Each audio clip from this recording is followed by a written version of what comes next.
ఇప్పుడే జీ5 app download చేయండి. చూడండి మీ ఫేవరెట్ టీవీ షోస్ ఎప్పుడైనా ఎక్కడైనా. తిల్లు ఆంటీ ఏదైనా ప్లాన్ వేసి పెట్టెను టచ్ చేయకుండానే ఓపెన్ చేసి ఉండొచ్చు అని అంటారా? తాకకుండా దాన్ని ఎలా తీస్తారక్క?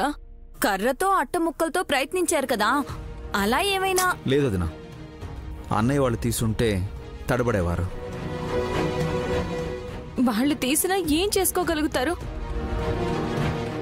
పంచికమని ఉన్న చోటికి వెళ్లాలని అనుకున్నారేమో. ఇంపాసిబుల్ వదినా, నైని తప్ప అక్కడికి వెళ్లే సాహసం ఎవరు చేయలేరు. చేసినా కూడా క్షేమంగా తిరిగి రారు అనిపిస్తుంది. అలా అయితే ఆ పేపర్లు మా ఆయన మా అత్తయ్య తీసుకోవడమే మంచిది. ఒకవేళ తీసుకోకపోయినా మనకి దొరికితే మాత్రం 2 జిరాక్స్ కాపీలు తీయించి ఒక కాపీ ఇచ్చి ఇద్దరిని సాగనంపుదాం. ఎందుకక్క? ఈ జన్మలో తిరిగి రాకుండా పోతారు కదా. వదినా, సిల్లీగా మాట్లాడకు. విశాల్, నేను సీరియస్ గానే చెప్తున్నాను. అక్క, నా భర్తకి నయం చెయ్యాలని నేనింత తాపత్రయపడుతుంటే నువ్వేంటక్క మీ ఆయన పోయినా పర్వాలేదంటున్నావు? దుర్మార్గురాలైనా అత్తయ్య పక్కనే ఉండి తను చేసే పాపాల్లో భాగమైన వాడు ఇంకెన్నాళ్ళు నా భాగస్వామిగా పేరు వేయించుకుంటాడంట. పోతే పోని. వదినా, వాళ్ళ గురించి కాదు, నా గురించి ఆలోచించండి.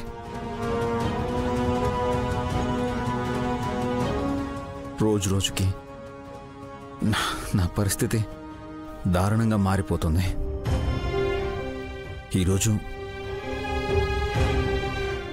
ఈ చెయ్యి పనిచేయడం లేదు, రేపు నా కాళ్ళు కదలకపోతే? బాబుగారు, అలా అనకండి.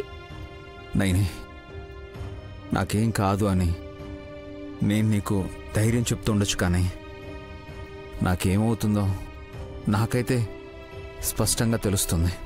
ఇంకేదైనా సమస్యగా అనిపిస్తుందా బాబుగారు? అంటే నైని, అది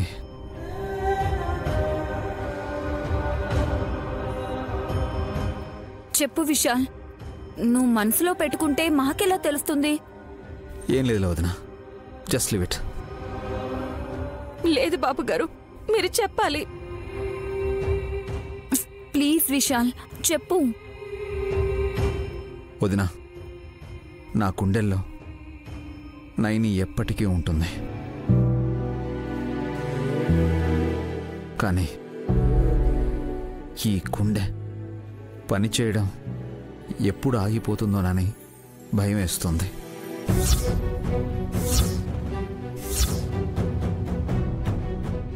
బాబుగారు, అవునైనా నాకు బాగాలేదు. పైకి ఇలా కనిపిస్తున్నాను, కానీ నా వల్ల కావట్లేదు. ఏ క్షణమైనా ఏమైనా జరగచ్చు, నేనుండకపోవచ్చు.